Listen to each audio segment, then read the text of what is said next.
Welcome to the Faith Forum, a series of talks with leading thinkers, best-selling authors, business leaders, philosophers, artists, and theologians of our time. We're so happy you've joined us, and we hope this podcast offers food for your spiritual journey. From Christ Episcopal Church in Charlotte, North Carolina, I'm the Reverend Chip Edens, and this is the Faith Forum. Well, it's an honor to introduce Dr. Lisa Damour, who is a renowned clinical psychologist, author, and educator, who spent decades working with families to better understand the emotional life of teenagers. With deep compassion and sharp insight and a wealth of experience, Dr. Damour has become one of the nation's trusted voices for parents, educators, and anyone who plays a role in the life of young people. Dr. Damour graduated with honors from Yale University and worked at the Yale Child Study Center before earning her doctorate in clinical psychology at the University of Michigan. She's been a fellow at Yale's Ziegler Center in Child Development and Social Policy and the University of Michigan's Power Foundation. She's the author of a number of articles and books and a regular contributor to the New York Times, to CBS, and lends her expertise to a host of resources on the complexity of adolescence.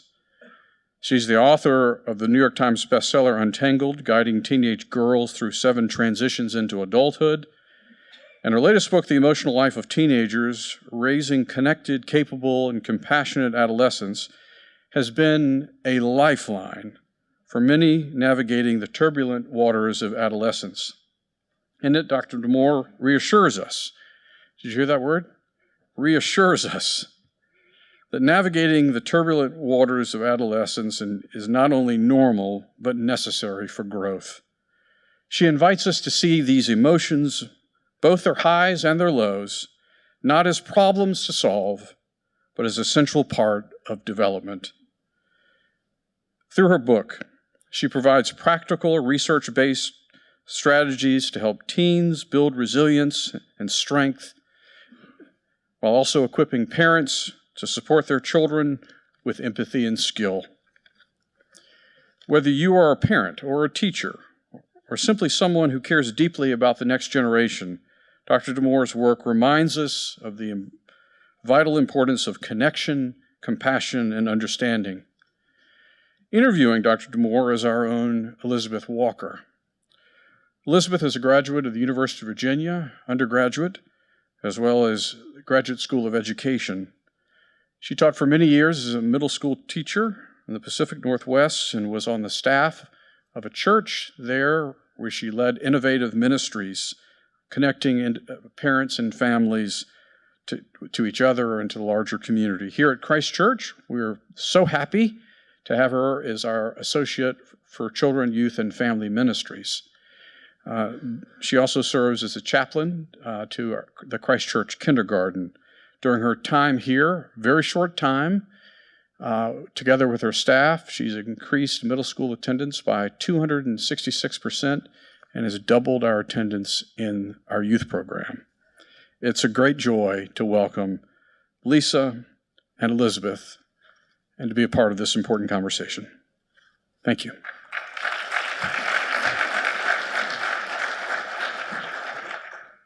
Well, I'm so thrilled to welcome you, Dr. Lisa Damour, to Christ Church, Charlotte.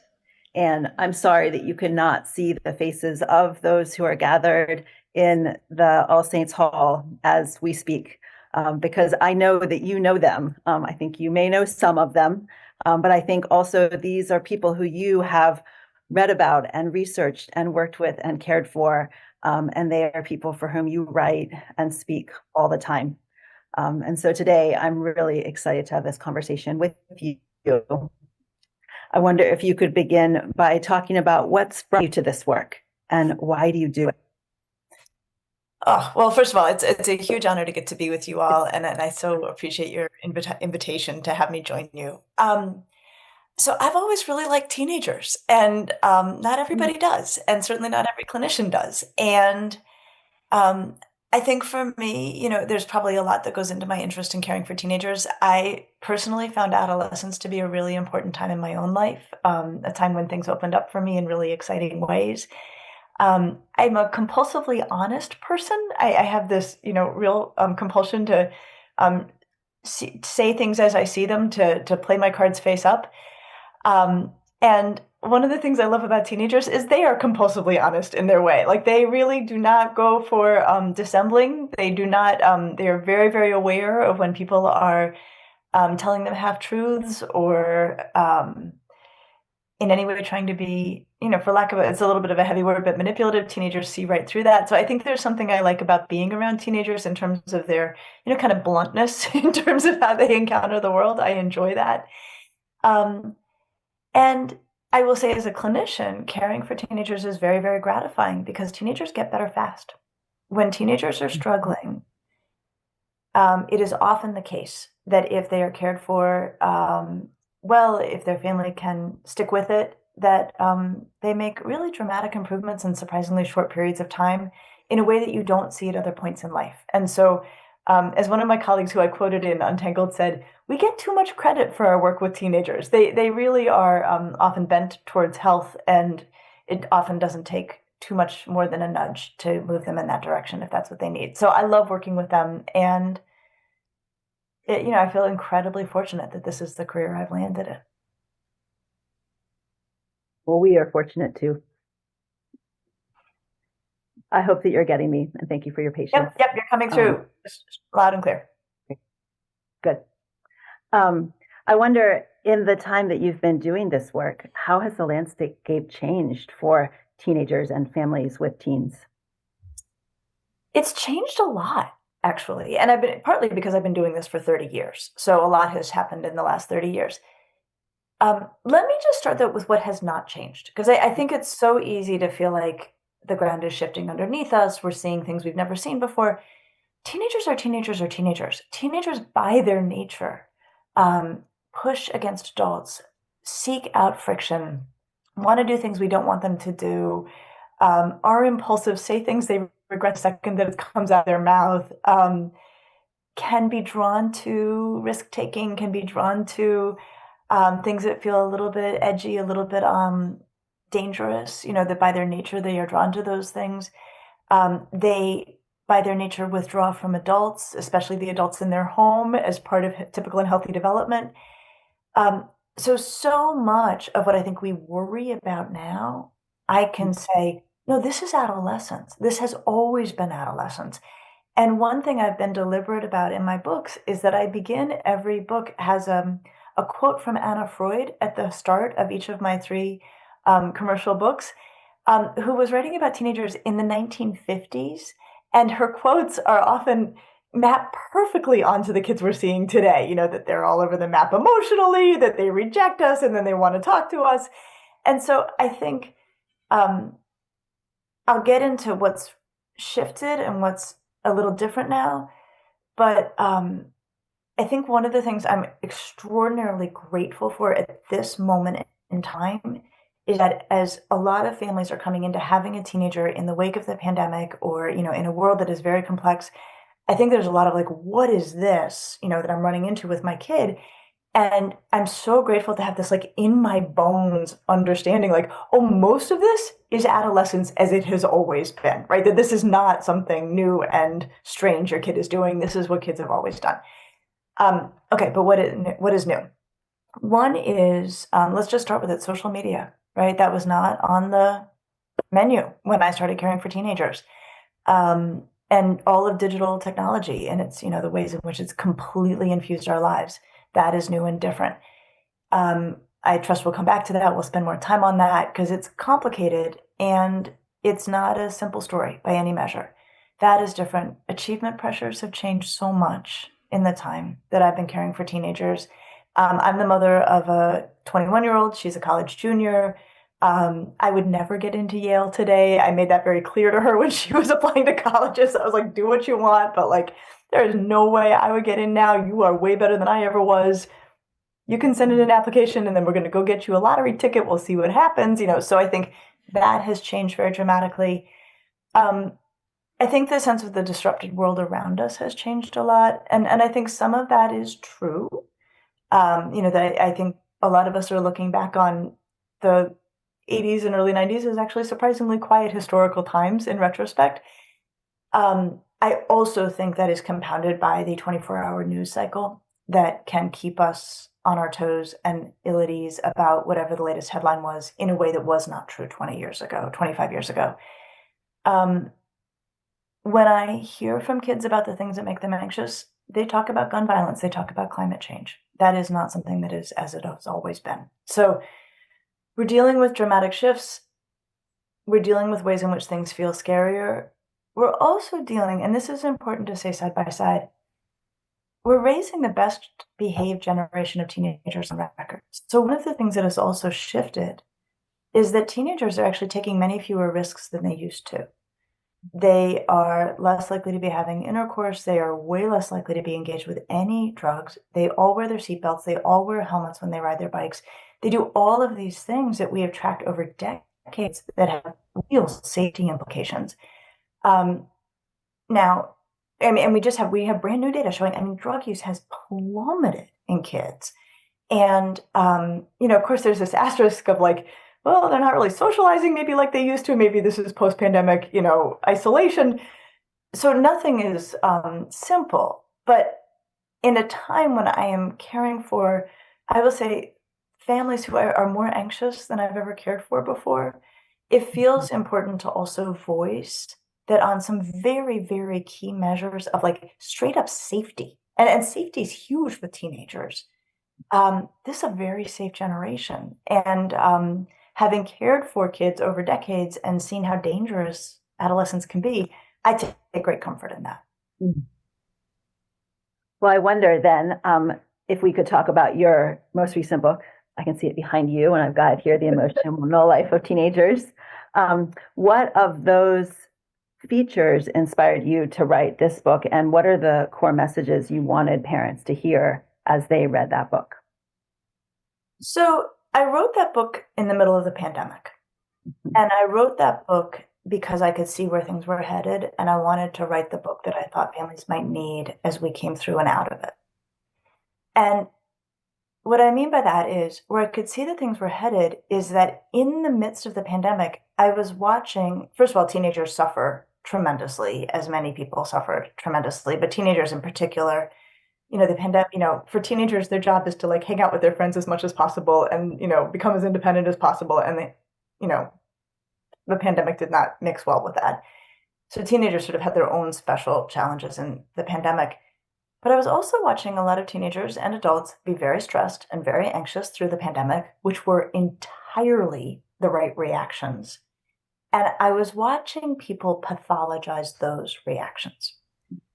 And I was watching the culture take a tighter grip on something that was problematic before the pandemic, which was this idea that being mentally healthy is about feeling good, and you're only mentally healthy if you feel good.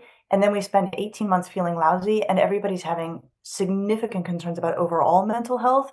But I'm thinking, actually, like, to feel stressed and anxious through the pandemic is the right reaction. It's wildly uncomfortable.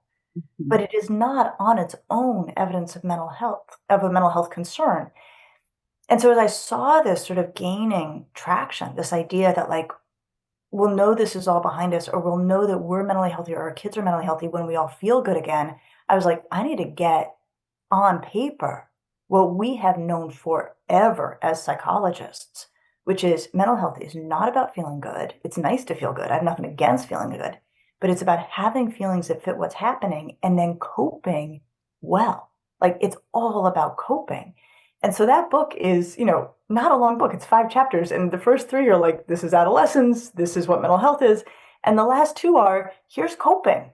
2 entire chapters on all of the healthy ways kids cope, that we are not in the business of distress prevention. That is a failing enterprise. And in fact, distress is good for kids. And we can come back to that. We are in the business of promoting healthy coping. That is really what we are here for. It's so good. And I wonder, would you say again what you just spoke, which is how do parents distinguish between what is healthy distress and what is unhealthy emotional distress? You lay that out really beautifully in The Emotional Life of Teenagers. So, healthy distress is, does it fit the moment? if your kid's best friend moves away and your kid is really sad and really upset and really anxious about who they're going to hang out with, that is really unpleasant for your kid. That's also really painful for the parent to witness. We hate to see our kids in pain. It is entirely the right reaction. And one of the tests, and I have a daughter who's a college junior, I have a daughter who's an eighth grader. My kids get distressed. I want to rush in and fix it. And one of the tests that I put myself to before I jump in is, does this feeling make sense? Is this evidence of my kid's mental health, that she is upset about a poor grade or upset about a friend who was mean or upset about, whatever it was? If we can say yes to that, we have to make space for the distress. It is proof that the kid works perfectly. So the first question is like, does it fit the moment? And just to beat this to death, another way to think about it is, it would be really weird if those feelings were absent, right? If your kid's best friend were moving away and your kid were like, whatever, I don't care. Now that's actually grounds for concern far more than a kid feeling tearful and anxious and upset and wanting reassurance that they're going to be able to maintain this friendship. So first, does it fit? And then, we can get into more complex things like, does it undermine functioning, right? So a kid may be very upset that a friend's moving away. That shouldn't keep your kid from going to school. That shouldn't keep your kid from being able to get out of bed. And if it does, that's grounds for concern. And then the other line we always want to watch for to raise questions about, are we looking at typical and expectable distress, or are we looking at a mental health concern? Of course, safety concerns, right? Is the kid safe with themselves? Are they safe with others? And if that's a question, then, we get help right away. Mm-hmm. Mm-hmm. I think I remember somewhere reading too about duration being something that works in as well to what's typical versus what is notably different.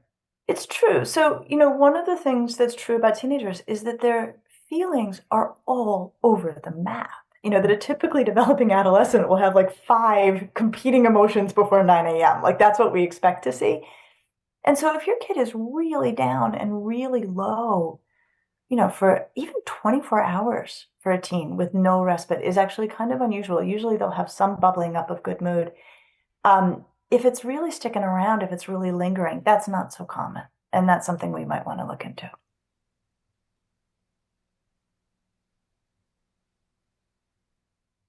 That leads me to think about the Gallup poll that you have been looking at and speaking about, which has to do with teen feelings in given moments. And I think it leads us to a great next part of our conversation, which is how can adults respond in teens' lives to all the emotions they feel. So could you talk about that poll and share with us some more about that? So in March of this year, I had the honor of working with the Walton Family Foundation to conduct a Gallup poll. So I got to just ask whatever questions were on my mind. And, this is like an incredible gift to a psychologist to be able to like just survey 10 to 18-year-olds. Like, here are all the things that I'm asking about. And I asked about a whole bunch of things. I asked about, what did you feel a lot of yesterday? Like, what mood did you feel a lot of yesterday? I asked about, when you are upset, what is it that you want the adults in your life to do to support you? And I asked, when you are upset, what do you do to support yourself? And on all of these, I got really, really interesting findings. So starting with the first one, I asked, what did you feel a lot of yesterday?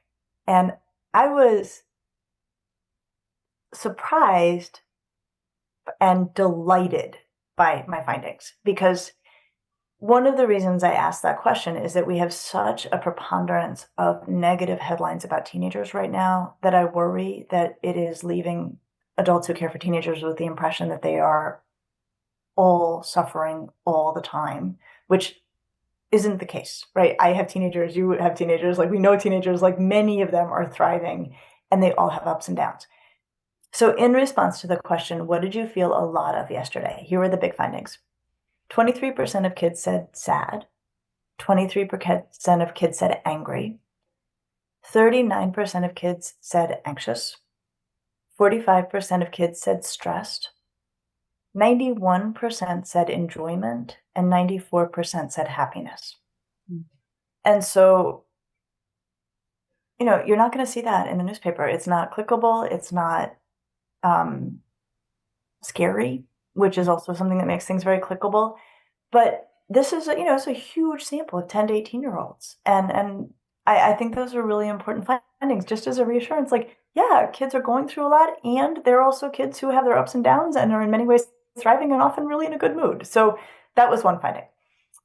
To the question, what is it you want adults to do when you are upset? Two things came through very loud and clear. One is just listen. Just listen. Just let me talk. Just listen.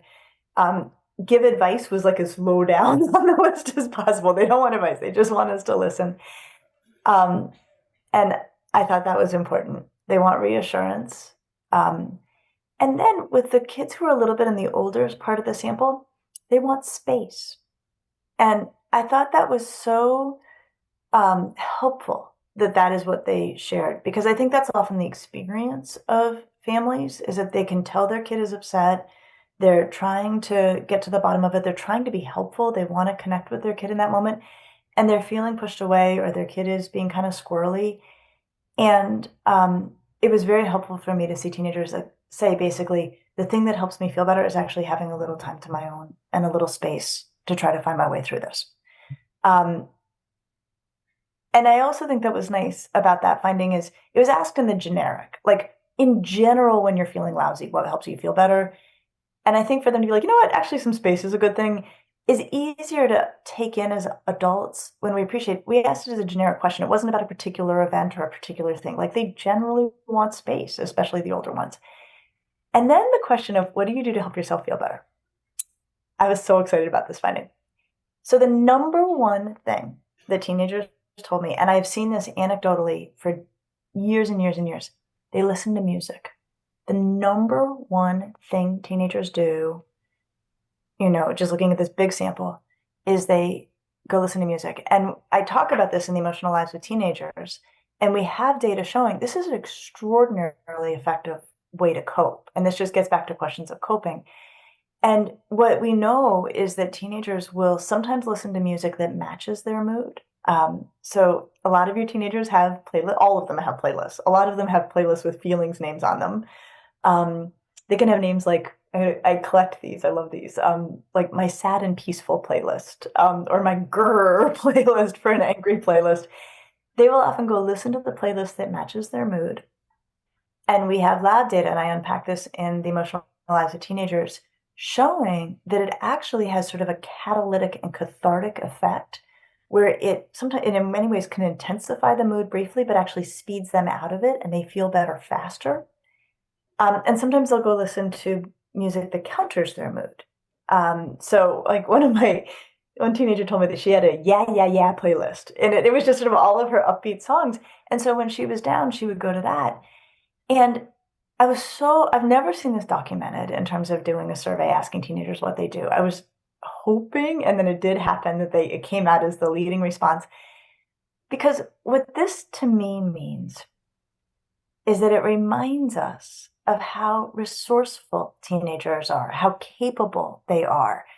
If a kid is like their best friend's moving away and they go put on their sad playlist until they feel better, okay, it fits the bill of healthy coping. It brings relief and does no harm. It is autonomous. It is instantaneous. It is harmless. It is, something they can do all by themselves.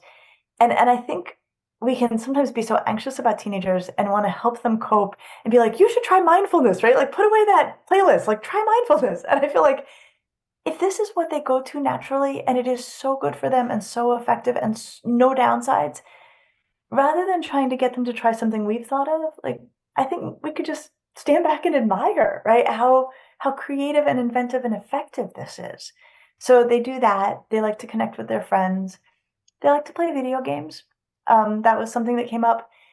And I know we have a lot of feelings about video games as adults, and we can unpack all of those feelings. What it gets at, where I can be okay with it, is distraction is also okay as a way to manage an uncomfortable feeling. If you can't fix the thing, if you just need to take a break from feeling it, distraction can work. I think video games are often very, very effective in that way. They're tricky because they keep kids there longer than the kid meant to be there. That's a whole other thing. But it was fun to see the wide range of stuff the kids talked about. You're making me really excited because tonight we have our high school youth council gathering, which happens once a month. It's a big group of high schoolers And I know that our youth team is part of the conversation today. And I wonder if it might be an exciting thing to hear. What are the names of the playlists that we have at Christ Church? I can imagine there are a lot of folks who are thinking and a lot of teens who have an answer right now. And I can't wait to hear. It is so fun. It is so fun. And I think it's so critical. Like, one of my favorite things to do is to get with a big pack of teenagers and say, okay, imagine the worst day ever. Okay, now come to the end of the worst day ever. Like, how do you help yourself feel better? And hearing all of the things they articulate, I will tell you, I don't know that I've ever had a kid say, I go to my mindfulness practice and that helps me feel better. But they say, I go cuddle my dog. I listen to music. I go find my favorite comfort food. I go outdoors. I take a long shower. I put myself back to bed. All of these things, again, if we hold the standard, if it brings relief and does no harm, it is fine. It is absolutely fine. They already are doing those things. They are already moving in that direction. And I do feel that if we want kids to cope in healthy ways, the best bet is to cheer on and support and make space for and admire what they are already doing, as opposed to trying to teach them things that we've thought of. Mm-hmm. And that sometimes feels really hard. And I think part of why it feels really hard is something you've mentioned a few times, which is the hard topics come up and you say we should unpack that later. And it's often things about us as the adults in the relationship. So I wonder, how would you talk about what the role of a parent or adult in the life of a teen should be? How do we offer the things that you just said teens need and hope for? This is so hard, right? I have so much empathy for parents of teenagers because just when your kid is, honestly, I think more interesting than they've ever been, and all their friends, and more, I hate using this word, but in some ways it can feel fragile than they've ever been. Their emotions are really powerful. They're really intense. We're bombarded by these, terrifying headlines of all the ways things can derail. And we even may have sort of this ticking clock sense of they're not even going to be living in our house that much longer, right? In that exact moment, your kid is behind a closed door and giving you one-word answers and grunting, and even more so when they're upset, right? So it's such a challenging moment sometimes in family life. Here's what I will say. Having a teenager, I think, can be one of the most growth-giving things that happens in the life of an adult.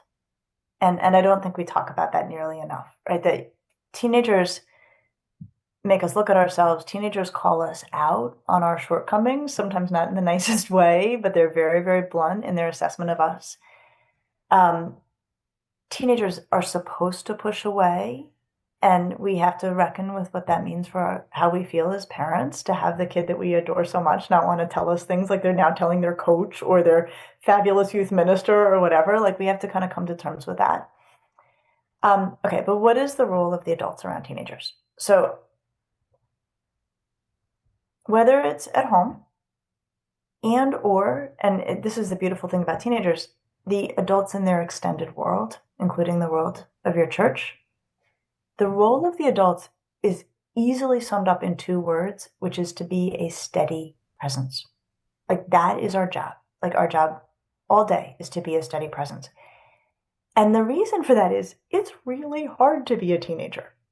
Your own emotions are all over the map. You readily lose perspective because of the neurological universe that you're in, where the moment you're in can feel like it lasts forever and it's never going to get better and it's going to be terrible forever. What you need in that moment is for the adults to be steady as they can be, or bluntly, as a mom, to fake being as steady as they can be, right? That it is hard when your kid's upset, and we get upset too. But if we meet our kids at their level of intensity, or if we meet our kids at their level of anxiety or worry, it's scary for them. Because, I think about just back to that kid, maybe best friend moves away. Let's say they're 15, they come in the house, it feels like the end of the world to them that their best friend is moving away. And if they meet an adult who's wait, what? No, right? And is frantic about trying to get between that kid and their distress, the message that gets sent is, oh, this is really bad. This isn't just 15-year-old size bad. This is 54-year-old size bad. And that is scary to kids. So if we, when a kid is distressed, can just be like, I'm so sorry. Like, that's really lousy. What would help you feel better?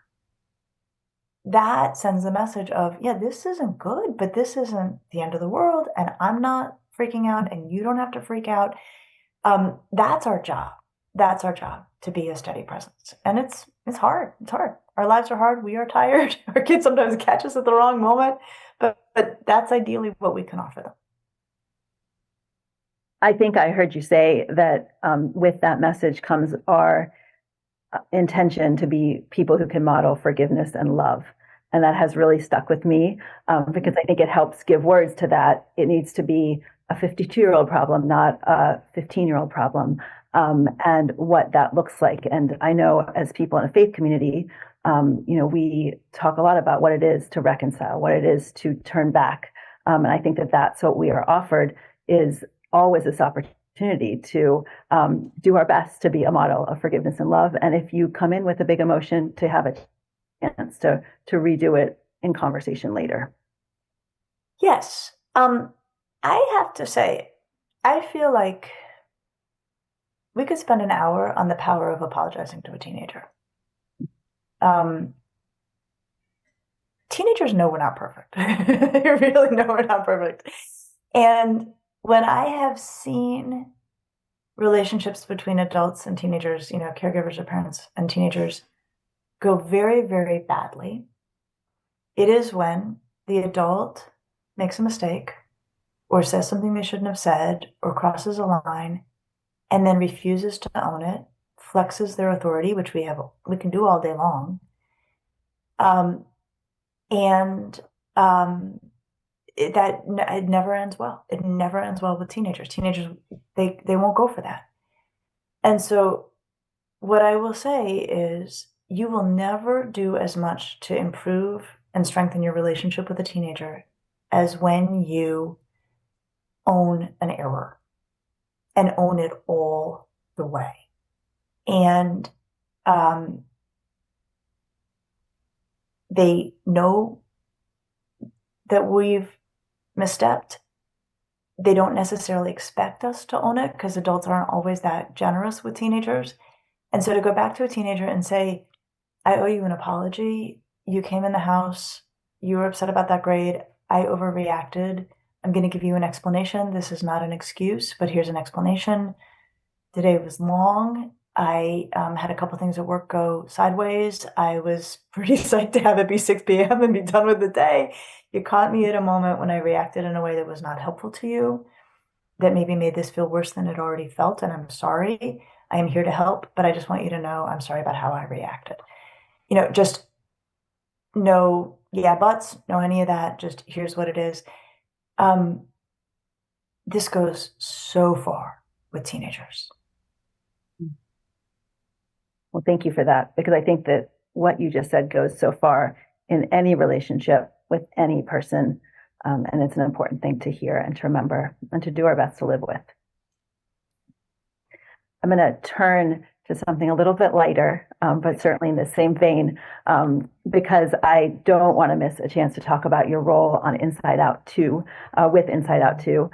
Certainly, we all know it. I'd love for you to tell us about what you did and how you think that teens and families could use that great movie. Okay, so that was, I will say, the most fun thing I've ever done. I was definitely, work is, I love my work, and still it's like work, except for that. That was absolutely unambivalently fabulous.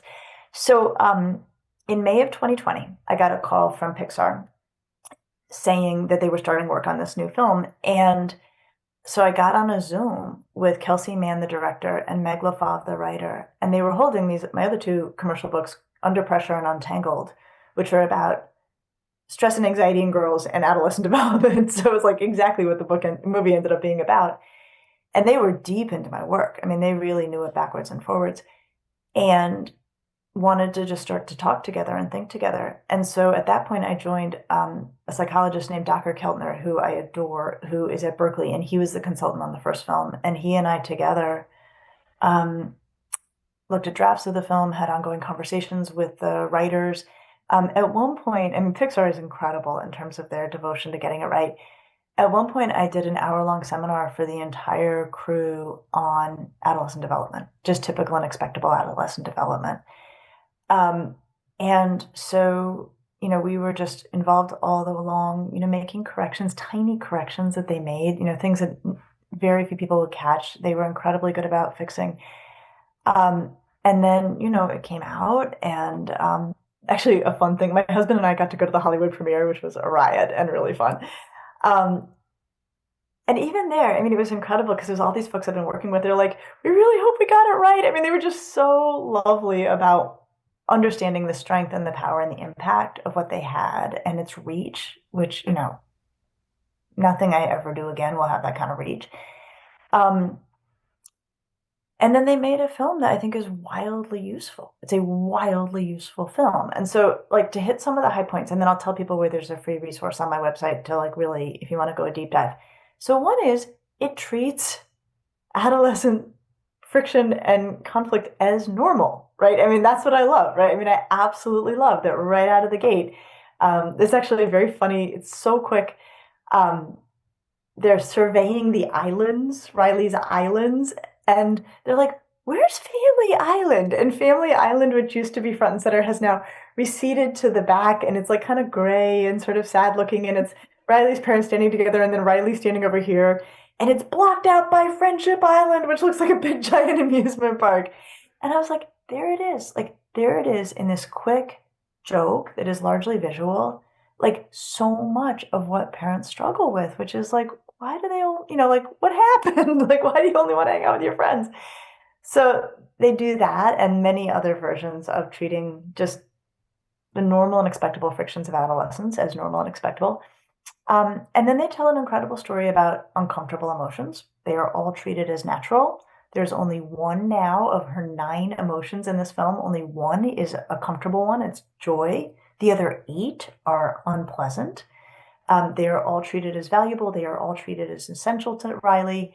And then they do a deep dive on anxiety, right? That anxiety has a healthy side and an unhealthy side, that she is both protective of Riley in meaningful ways. She also goes off the rails and overreacts to things and makes things bad and needs to be brought back in line.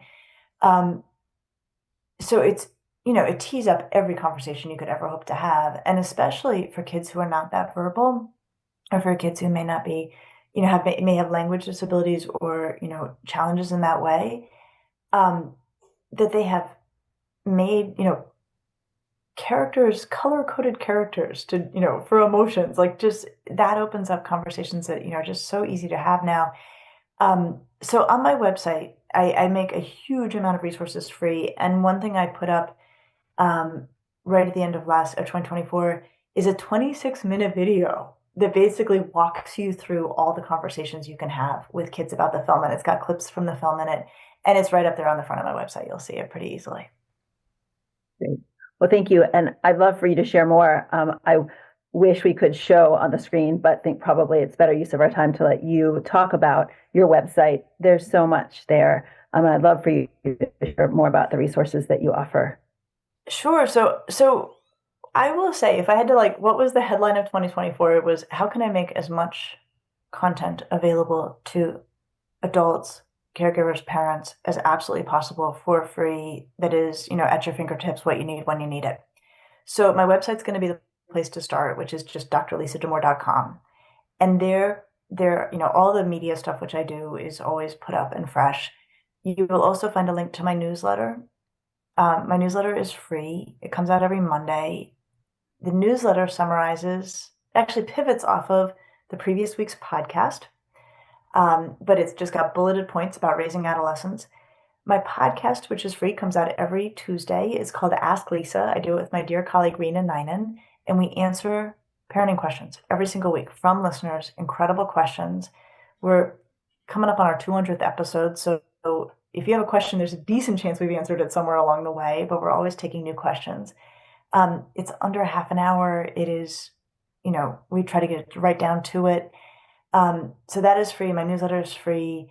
My social media, I actually put a lot of time and energy into trying to make it useful to adults.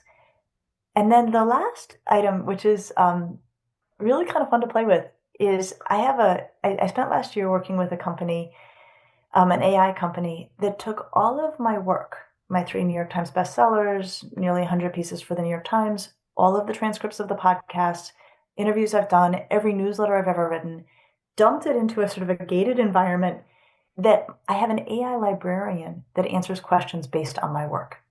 So you'll see her on the front of the website. She's named Rosalie. My then 13-year-old daughter came up with that name, which I know means a lot to you, Elizabeth, with a kid named Rosalie.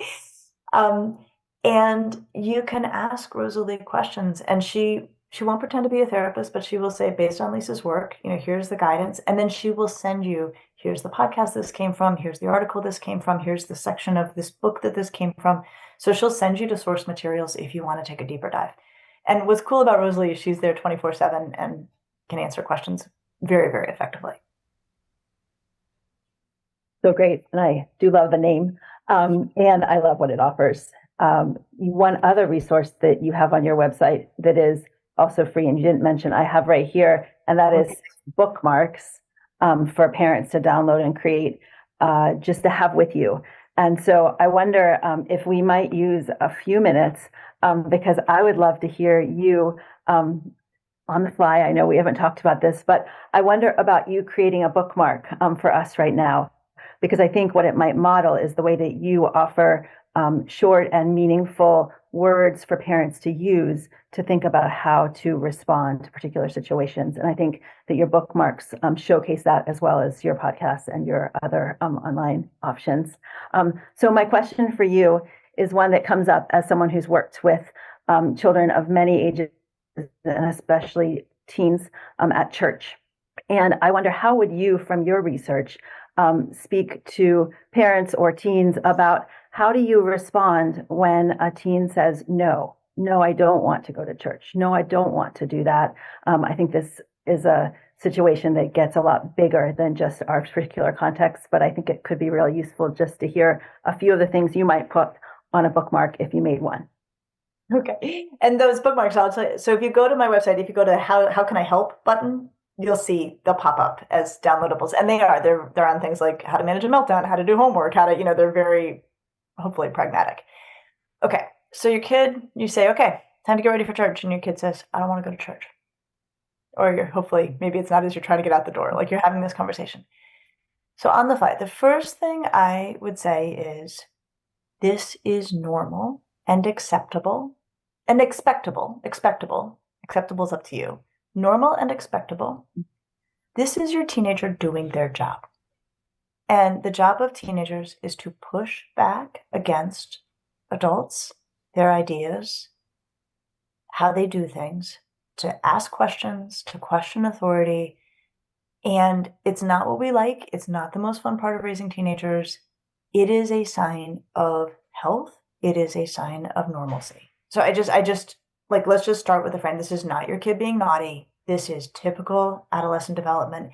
And when I think about, the ways that teenagers push back on adults, like for me, there's a big divide, like dangerous, frightening, scary, real harm could befall the kid, or the wonderful wide range of stuff that isn't what we like, but is teenagers doing their jobs. So that's like 14 bookmarks right there. But that's number one, this is normal. This is normal. Number two, you need to be ready to really talk about why you want your kid to go. And this is the great switcheroo when you have a teenager, is that before they're a teenager, and by this I mean under 10 or 11, you can get away with because I said so. And then one night your kid wakes up, comes out of their room, and you say, because I said so, and they're like, that doesn't cut it. And then you get mad, and they're like, no, I'm definitely not going. And this is so hard as a parent of a teenager, because all of the strategies that used to work to get your kids to do what you wanted them to do suddenly are backfiring on you.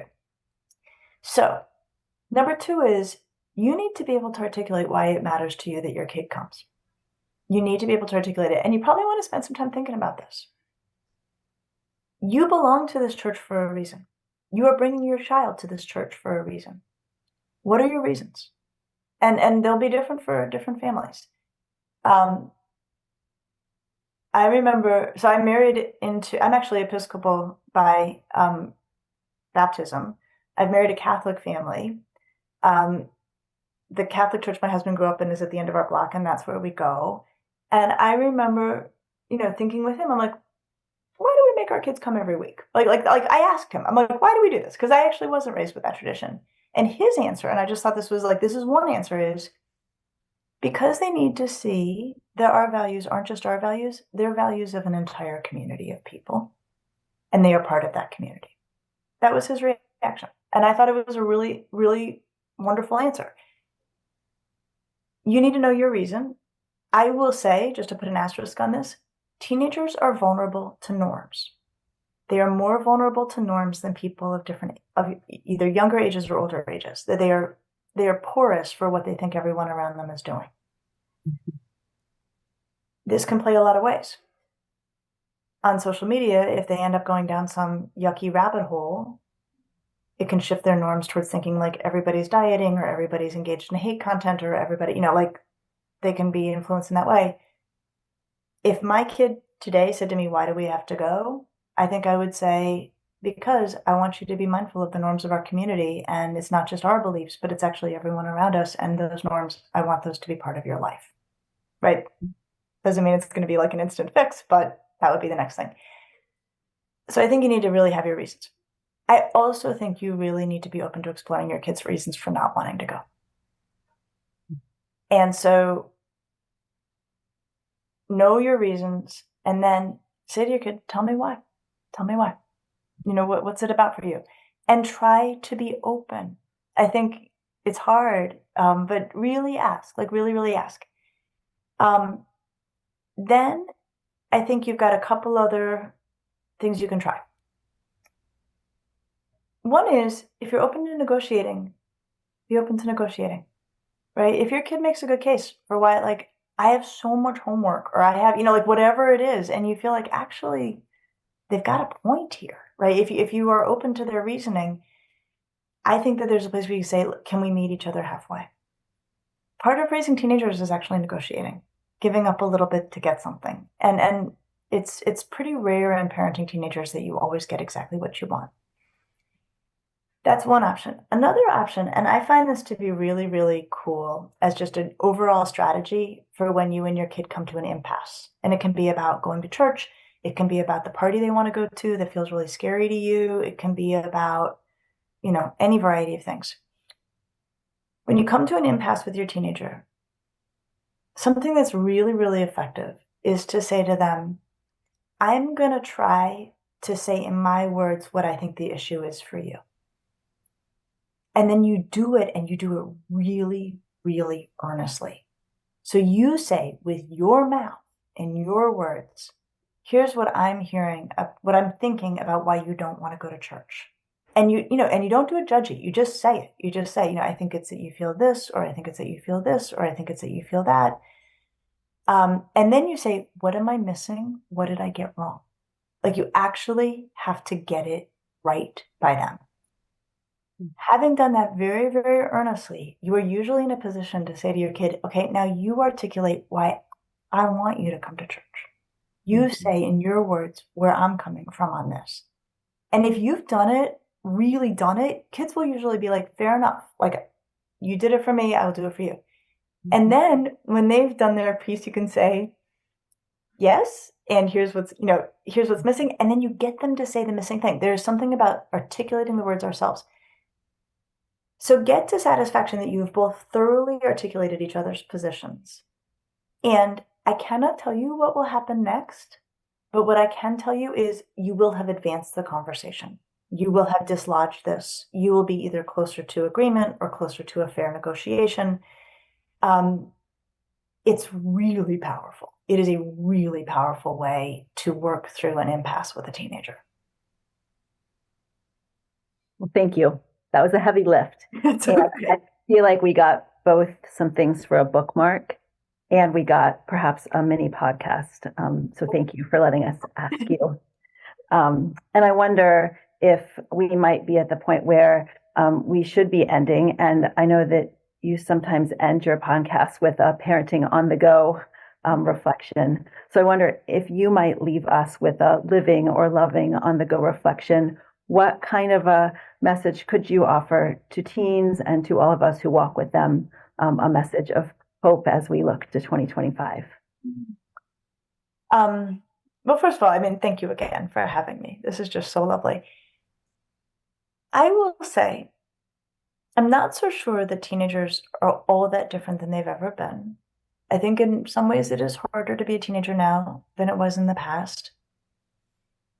I do think parenting a teenager, raising a teenager feels very different to me now than at earlier points in my career. And I don't want this for families. I don't want having a teenager to feel as anxiety provoking or worrisome as I'm coming across it being for many families. So here's what I want to say. First of all, you have to take good care of yourself. You absolutely have to take good care of yourself. Having a teenager at any point in history is a demanding project. They are up, they are down, they pull us in, they push us away. We worry about their futures, they're making big choices. The baseline from which we begin is very, very taxing. And one of our cardinal rules in psychology is that change equals stress. And so having a teenager is also stressful because they are just changing so much, right? I mean, if you think about a 10-year-old and a 20-year-old, I mean, they are totally different people. So it's stressful for them and it's stressful for everyone around them. So having a teenager is hard. And it always has been hard. And that it is hard is not a reflection on the health of your teenager or the quality of your parenting. And I really hope people can hear that, because I do worry about this surround that we are in that gives the impression that somehow if you do all the right things, this is going to be easy, or somehow somewhere out there there's like an emotional zen and you can get there and stay there if you just do all the right things. No, ups and downs, ups and downs. Okay. So first, it's just hard to have a teenager. Second, the single most powerful force for adolescent mental health is strong relationships with caring adults. We worry so much about adolescent mental health. The coolest thing is the thing that makes the most difference we actually have in our very own hands, which is the quality of our relationship with them. So protect your relationship with your kid. Try to see things their way. Go out of your way to understand them. Don't take them personally. That's like the number one thing. Don't take teenagers personally. That'll go a long way. And you are so fortunate, but these are choices you've made, to be part of a network of adults at your church, in your community. If you're not having a strong relationship with your kid that day, that is okay. Other adults, especially with adolescents, can step in and start to do some of this work. It's actually what's supposed to happen for teenagers. So to try to sum this up, I feel like I'm going in 40 directions, but let me just say this. Teenagers are hard. Raising them is hard. It's always been true.